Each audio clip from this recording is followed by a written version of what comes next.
Welcome back, everybody, to another episode of the Attract and Standout podcast. I'm your host, Darlene Hawley, and I am so excited for today's conversation. We have with me Hailey Rowe. Welcome, Hailey, to the show. Thank you. I'm excited to be here with you. Yeah, thanks for being here. So take us back a little bit. How did you get into this work that you do? And tell us a little bit about the work that you're doing. Yeah. So I am a marketing and sales coach and consultant. And then I also do a done for you service called LinkedIn lead generation. So I got into business and marketing, not in the way you think. So back in like 2010, I was pretty young and I started my first business, and I also got my first coaching certification because I had an interest in like fitness and personal development. And so I wanted to start to just get some certifications and ended up getting my bachelor's in entrepreneurship.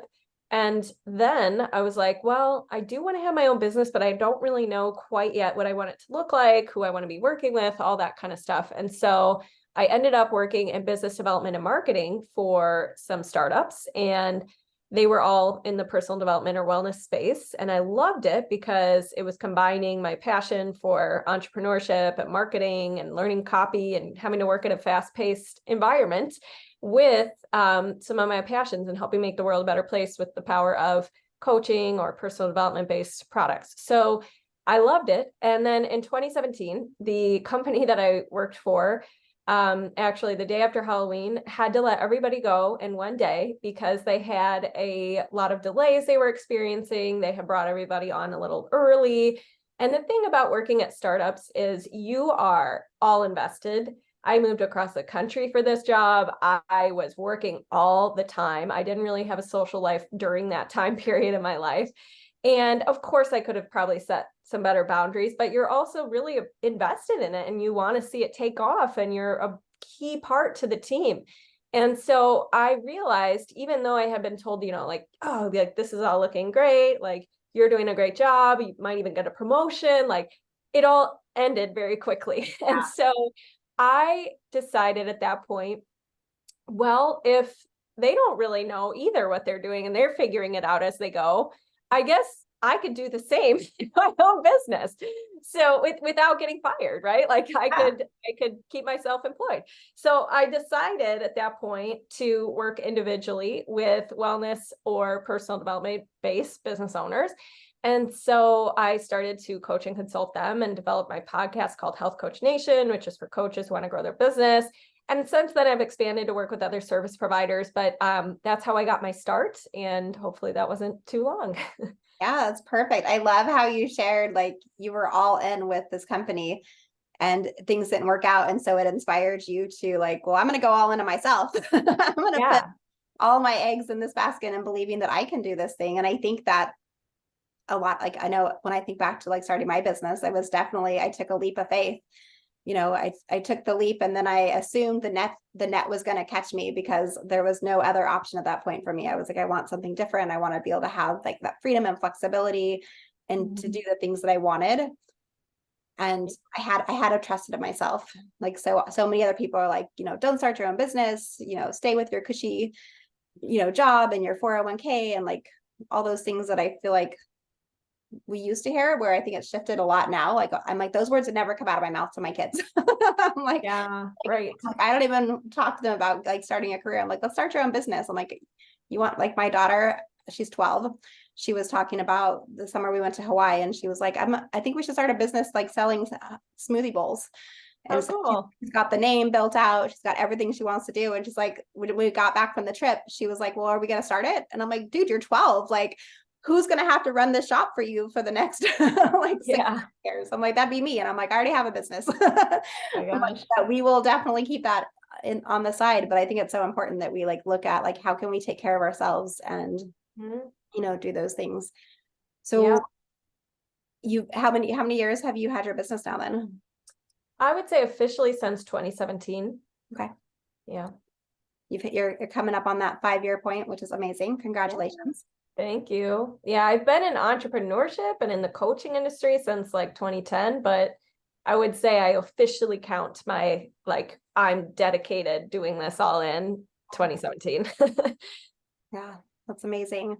So when you think about the work and how you're supporting people, what do you think are some of like the key leadership principles that you bring to the table that have allowed you to have the success that you're having, especially over the past like 5 years, but just in general, like what are some of those leadership skill components that have really got you to where you're at today? Okay.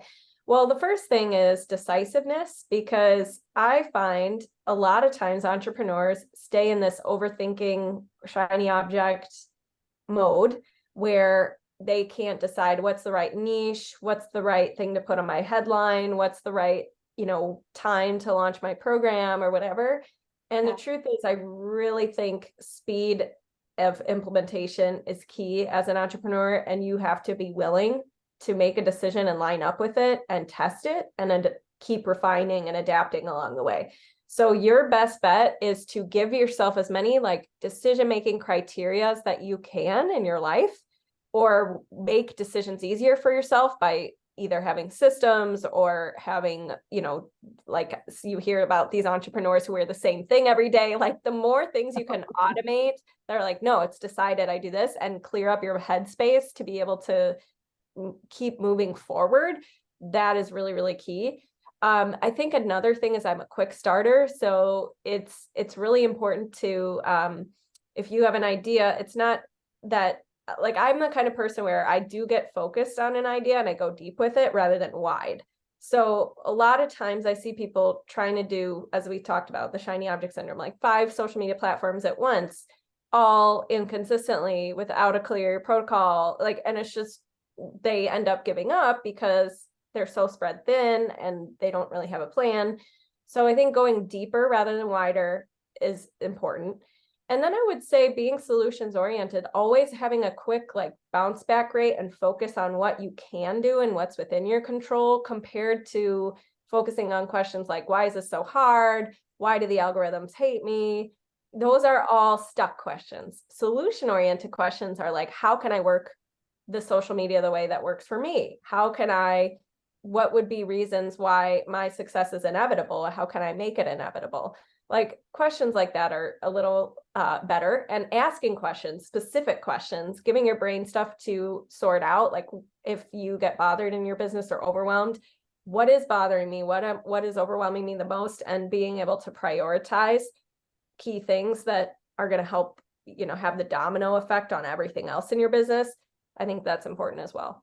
Yeah, I love the question, like asking yourself those questions, because so often we could go down the rabbit hole of like, woe is me, like the algorithms, are against me. But when we really look at like, well, how can I show up differently? How can I do things in a way that's going to feel in alignment with my goals and what I'm trying to accomplish, and not look at the, whether it's the algorithm or whatever other components are coming in.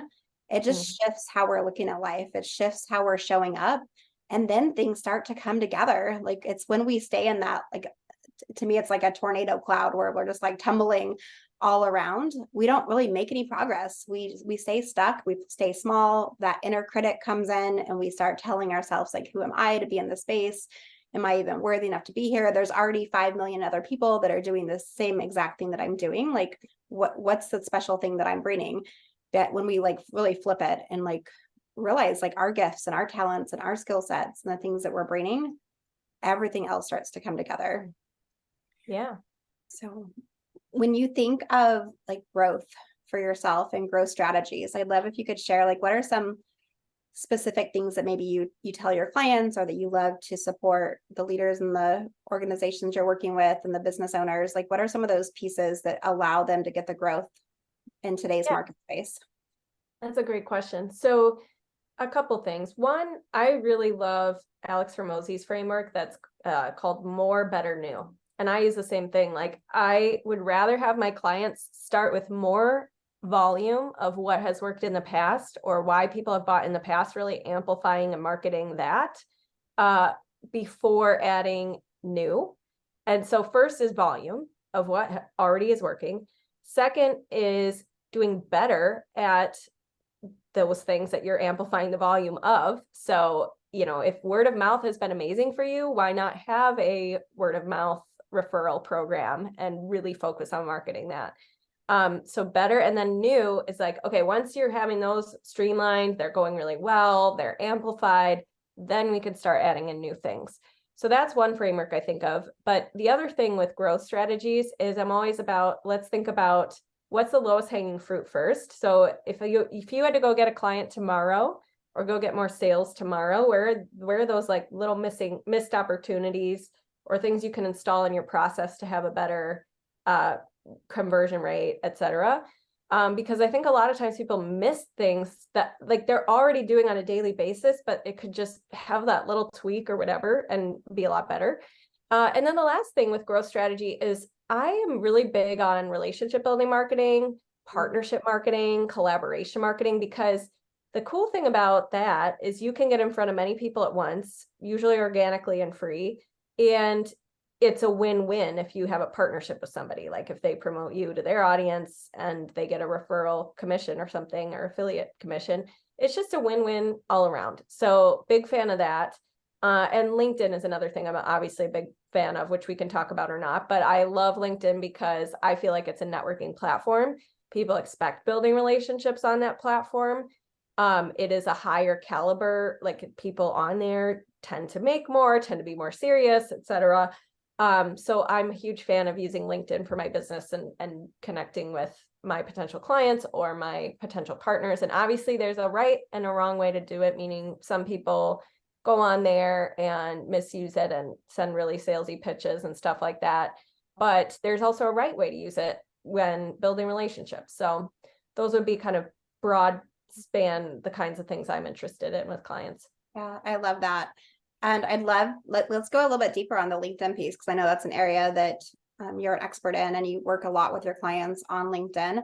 What are some things that you're seeing, like as we're going into a new year and we have new goals and we're, maybe many of the people are listening are maybe looking for new careers or they're looking to grow their business in that space. What are some of the techniques and industry, I want to say hacks, not hacks, but like industry secrets that you think are really going to take off this year, and how can we set ourselves up for success making sure we're using them?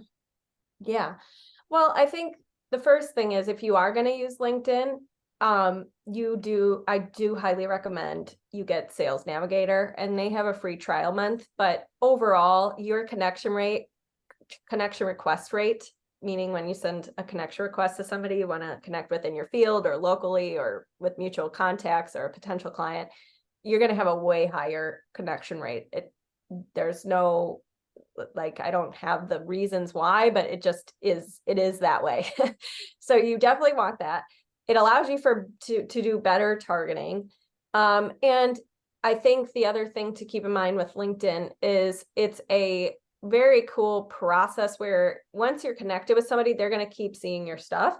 So just staying consistent with it and using the maximum amount of connection requests you can use with Sales Navigator, which is 200 per week currently with LinkedIn. Sometimes they change that. I don't know why, the theory behind that, but every once in a while they'll give a new number and then they'll change it back up a little bit.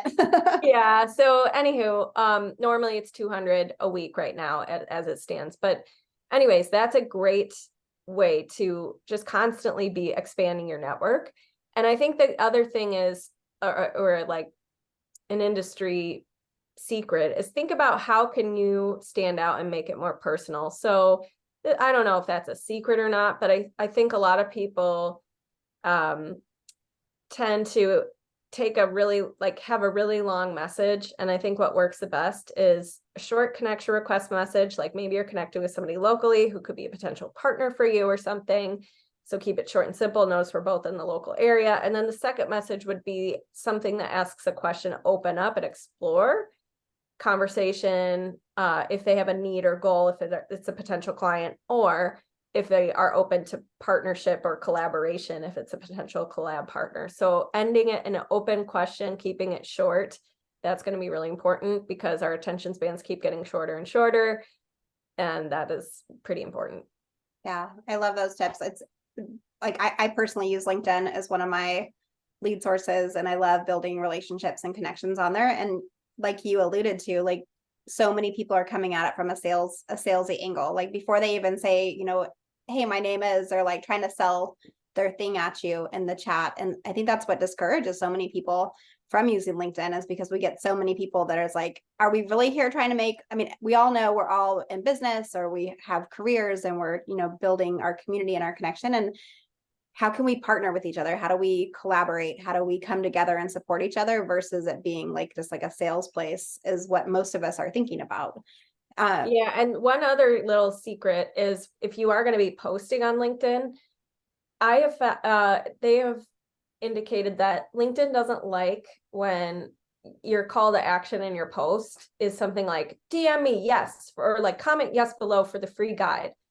LinkedIn, if you're going to post and work the algorithm there, they like calls to action that are like comment, like engaging. So like share which tip did I miss, or which thing would you add to my favorite books list, or what's your favorite way to blah blah blah. Like, so asking a question that will invite engaging in the comments is really, they like that more than like a DM that, like a call to action that's a little bit salesy.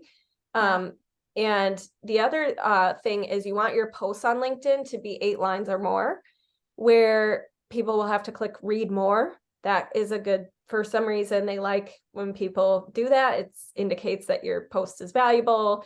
So obviously don't just add lines to add lines and have so much fluff in your post that's like really hard to read, but do spread out your paragraphs and do make your posts 8 lines or more if you can.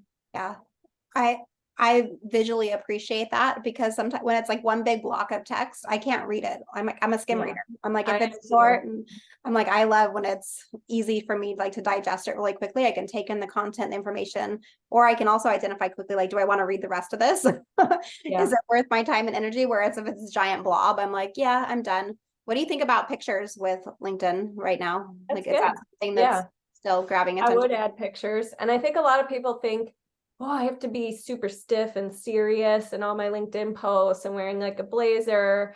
And the truth is, you can do personal posts on LinkedIn and share stories or share something vulnerable. Obviously, you don't want to, be extremely unprofessional or like risque or anything like that. But it is like one of my dear friends, his best post was about him adopting his 2 daughters, and it went viral, and it had nothing to do with his business. So it doesn't always have to be only business in your posts as well. Yeah. And I think so for so long, people were like, that's a Facebook type of post, or like, get that out of here. And I've been playing on LinkedIn for a long time now. And I don't post pictures of my food or those types of things because it doesn't feel like there's no through line for me. There's no connection there. But I love sharing stories. I love talking about like life lessons I learned when I'm out with my daughter or walking my dog or, working with clients. Like those stories really connect. And I know there's a stat, I forget who said it, but like people are 22 times more likely to connect with you when you share story. So I always encourage my clients, like, share some story before you get into like the 5 amazing tips to blank, like whatever it is you're going to talk about. Like, share some story, grab their attention. They're going to remember that so much more. And they're going to think like, oh, I remember that story, that Hailey told or that Darlene told, and they're going to want to come back and get more of that. Where if it's too, I mean, there's so many places to find information now. Like when we can really make it that true connection with people and we start to build that know, like, and trust ability, like we call people in that way. Definitely. What do you think is like, obviously when we're putting ourselves out there and social media and LinkedIn specifically, like we're communicating, we're sharing our brand, we're sharing a lot about who we are. What is one of the quickest ways that you feel like you can build trust with your community when you're just like starting from that place of like, I'm not being spammy and salesy, but I want to build this relationship? How can we do that quickly without it feeling like it takes forever? Because I don't know about you, but like I work with a lot of organizations right now, and sometimes I feel like I have to do 30 outreaches or 30 touches to build those relationships because that's just how long things are taking today because of our bandwidth. How do we build that trust quicker? Yeah.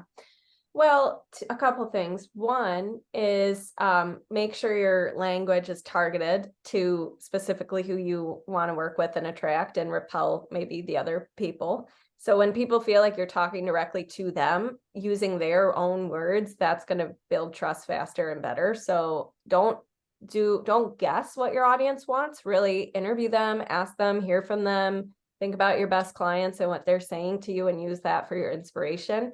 The other thing is personalization. So I like to, rather than expecting people to remember you, know you, comment on your stuff, engage with you, take the initiative to get to know them, ask them questions, make them feel noticed, thank them for being a part of your community. So whether that means when you get a new follower on Instagram, for example, if you're not saying like thank you and acknowledging them and personally like reaching out to them and saying thank you, I think you should, right? So you got to start, as you said, you got to start building those touch points early.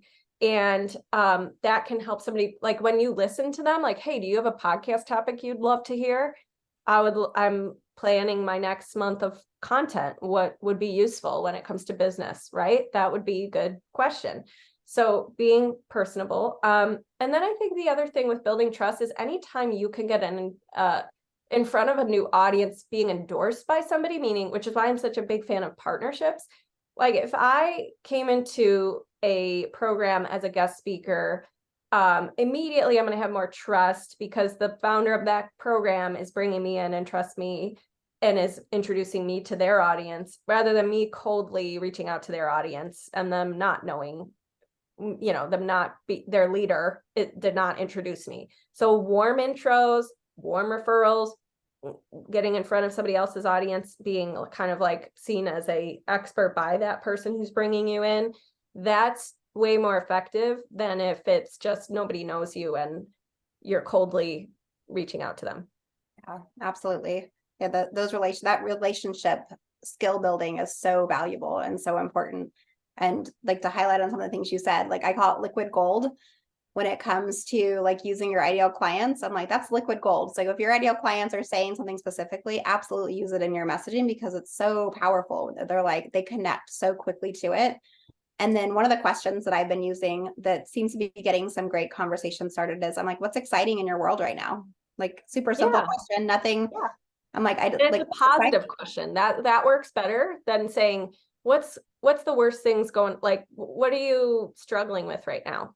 The question about what are you excited about is better because people are more open to sharing that when they don't know you compared to like a negative question. They don't know you yet. They're not going to share their vulnerabilities probably. And I get such cool responses back. Like sometimes it's like, I'm about to have a baby, or it's I got invited to do this thing, or I just won this award. Like I've gotten so many cool responses back. I'm like, I loved asking that question because it's like it's different than what I feel like I typically get. And it's taking them, like they're thinking about different things and it doesn't feel like we're just getting to know each other. It keeps it simple. Let's keep it as simple as possible. And the other thing I'd add to this about the trust is I love the quote. I don't know, Jim Rohn probably said it. Be so good they can't ignore you. So what I mean by that is like we live in a time today where everybody's competing for attention and everybody has like no attention to give. So it's not enough to say you have a free resource anymore. And just because it's free, people are going to sign up for it. You have to have such a good freebie or lead magnet or offers in your posts that people are like, wow, this disrupts just all the generic stuff I'm seeing. And this really resonates. So kind of like what you were saying earlier about like stories could do that, but try to think about, it's not enough for you to, and don't come in with entitlement being like, well, I have this free offer. Nobody's taking me up on it. Nobody cares if it's free and you're taking their time still. Why is that valuable? Why is this like the best free thing ever? You really have to focus on that nowadays.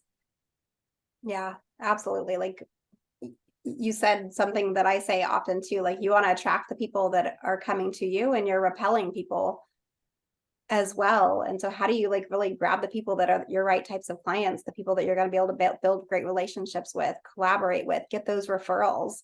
Like there's nothing more beautiful than getting a referral from either a past client or a current client, or even like, especially if it's somebody who maybe you've never done business with, but you've built that trust and that community together and they're willing to send the people they know, like, and trust themselves. And so those connections and those partnerships are such a beautiful, cool thing. As we start to round things up, we're going to round things up apparently today. As we start to wrap things up today, I have some rapid fire questions I'd love to ask just to get to know you a little bit better. If I could buy you a plane ticket anywhere in the world, where would you like to go and why? Great question. Ooh, probably, well, I'm going to Hawaii in May, so I'd probably say that because I'm excited Okay. about it. Which island are you going to? Kauai. Ooh, awesome. Beautiful. Yeah, I'm glad you're going there. We went to Oahu this summer in June and it was amazing, but we went to Kauai the last time we went, which was like 16 years ago, and Kauai is gorgeous. You're gonna love it. It's so quiet and relaxing, and the waterfalls and all of that. It's so like lush and green. That's awesome. It's beautiful. And so self-care, mental health, and like just taking care of us is so important. What are some ways that you make sure that you're like refueling your soul so that you can keep showing up every day? Yeah, journaling. So I like to give myself question prompts and brain dumps of my thoughts in a journal. Sauna, walks, and I love listening to podcasts. That actually helps get my brain. Surprisingly, I know that can probably wind some people's brains up, but for me, it's actually really nice to like get out of my own stuff and listen to somebody else talk. Yeah. That's awesome. I love that you mentioned sauna. I don't think I've heard that one in quite a while. I haven't been in a sauna in forever. I need to check in to that. I love saunas. Me too. When you think about the impact that you're going to leave in this world and like your legacy, what are some things that you try to bring into your daily life to make sure that you're leaving that ripple effect? Yeah, I would say number one, helping other people gain more of an internal locus of control. Because I really do think like progress and feeling like you are capable of doing the things you want to do in life is the key to happiness. Whether it doesn't matter what area of life it's in, it could be in any area of life. But I really do think that the people who have that internal sense of like responsibility and control are happier. And so I want to help more people think they could like blow their own minds about what they think they can do and doing it. And then also being an example of somebody who, marches to the beat of their own drum and doesn't like I need to do the traditional path. I need to do it this way. Just kind of being an example of somebody who you can define your own terms and your own priorities and your own values, and that's okay. Love that. And what is your top value or one of your top values? Yeah, definitely growth, honestly, in all areas, with family, with business, with just I want to always be progressing and in a positive way, not beating myself up. I need to be better. I'm not worthy, but just like that's the fun part of life, is that it's all a game and you can keep getting to the next level. Get to keep building it. I love that. As we start to wrap things up, I know people are going to want to connect with you and find you. Where should we send them to? Where should they go? Yeah. Well, thanks again for having me. And if anybody wants to connect, I'm on Instagram at Hailey_Rowe, HAILEY_ROWE. Feel free to share that you listened to the episode, any takeaways. And then I have a free client attraction class. It's about how to book your next clients without posting all the time on social media or being a victim to the algorithms. So that's at HaileyRowe.com/client-attraction. I have the Health Coach Nation podcast, the Marketing Hub Facebook group, and HaileyRowe.com. Awesome. And we will make sure all of those links are down below in the show notes. So if you are driving, do not fret. You can get those once you get to your destination safely. Thank you so much, Hailey, for being here on the Attract and Stand Out podcast. It's so fun having these conversations and really getting a chance to meet amazing women and leaders who are out there doing amazing things every single day. So I appreciate you being here. And if you're listening for the first time, or maybe you've been around for a while, please hit subscribe to the podcast and leave a review. And once you leave your review, send me a screenshot of your review, either over on LinkedIn or on Instagram. The links are down below, and let's connect. Let me know that you left a review, and I will send you your next cup of coffee or chai or muffin, whatever it is that you want to get today. Thank you so much, everybody, for another amazing episode of the Attract and Stand Out podcast. I will see you next time. Bye, everyone.